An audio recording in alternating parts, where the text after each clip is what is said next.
Praise the Lord, hallelujah. സർവശക്തനായ ദൈവം നമ്മളെ എല്ലാവരെയും സമർത്ഥമായിട്ട് അനുഗ്രഹിക്കട്ടെ എന്ന് പ്രാർത്ഥിക്കുന്നു. പ്രിയപ്പെട്ടവരെ, ഇന്ന് നമ്മൾ പഠിക്കുന്ന തിരുവചനം പുറപ്പാടിന്റെ പുസ്തകം 33:11. സ്നേഹിതനോടെന്ന പോലെ കർത്താവ് മോശയോട് മുഖാഭിമുഖം സംസാരിച്ചിരുന്നു. അതിനുശേഷം മോശ പാളയത്തിലേക്ക് മടങ്ങിപ്പോവും. എന്നാൽ അവന്റെ സേവകനും നൂനിന്റെ പുത്രനുമായ ജോഷുവ എന്ന യുവാവ് കൂടാരത്തെ വിട്ടുപോയിരുന്നില്ല എന്നാണ് തിരുവചനം നമ്മളോട് പറയുന്നത്. അതായത് പ്രിയപ്പെട്ടവരെ, ജോഷുവ തന്റെ ശുശ്രൂഷാ ജീവിതം ആരംഭിക്കുന്നത് മോശയുടെ വിശ്വസ്തനായ ഒരു സേവകനായിട്ടാണ്.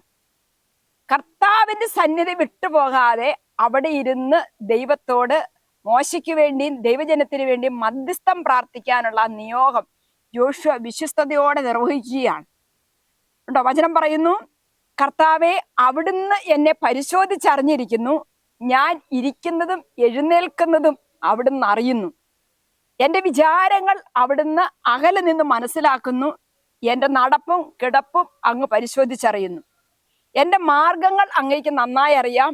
ഒരു വാക്ക് എൻ്റെ നാവിൽ എത്തുന്നതിന് മുൻപ് തന്നെ കർത്താവ് അത് അറിയുന്നു. അതായത് പ്രിയപ്പെട്ടവരെ, ദൈവം നമ്മളെ ഏൽപ്പിച്ചിരിക്കുന്ന ശുശ്രൂഷകളിൽ ദൈവത്തിന്റെ ഒരു സാന്നിധ്യം, ദൈവത്തിന്റെ ഒരു പരിശോധന നടക്കുന്നുണ്ട്. നമ്മുടെ കുടുംബത്തില്, നമ്മുടെ ജോലി സ്ഥലത്ത്, നമ്മുടെ ബിസിനസ് മേഖലകളില് എന്ത് ഉത്തരവാദിത്വമാണോ ദൈവം നമ്മളെ ഏൽപ്പിച്ചിരിക്കുന്നത്, അതെല്ലാം വിശ്വസ്തയോടെയാണോ നമ്മൾ നിർവഹിക്കുന്നതെന്ന് അറിയുന്ന ഒരു ദൈവത്തിന്റെ സാന്നിധ്യം നമ്മുടെ കൂടെ എപ്പോഴും ഉണ്ട്. വചനത്തിൽ നമ്മൾ ഇങ്ങനെ വായിക്കുന്ന വിശുദ്ധ മത്തായിയുടെ സുവിശേഷം 25:21 നമ്മളിങ്ങനെ വായിക്കുകയാണ്. യജമാനൻ പറഞ്ഞു, കൊള്ളാം, നല്ലവനും വിശ്വസ്തനുമായ ഭൃത്യ. അല്പകാര്യങ്ങളിൽ വിശ്വസ്തനായിരുന്നതിനാൽ അനേകം കാര്യങ്ങൾ നിന്നെ ഞാൻ പരമേൽപ്പിക്കും.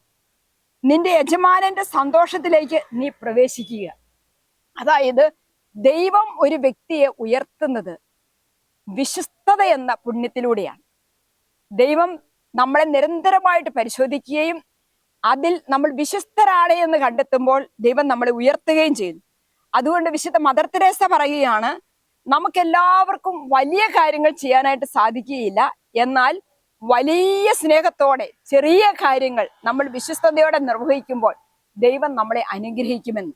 അതുകൊണ്ടാണ് 2 മീനും 5 അപ്പവും യേശുവിന്റെ കരങ്ങളിലേക്ക് കൊടുക്കുന്ന ആ ബാലനെ പോലെ നമുക്കും നമ്മളെ തന്നെ പൂർണ്ണമായിട്ട് ദൈവത്തിന് സമർപ്പിക്കാം, വിശ്വസ്തരായിരിക്കാം. ദൈവം നമ്മളെ അനുഗ്രഹിക്കട്ടെ. ആമേൻ, ഹല്ലേലൂയ.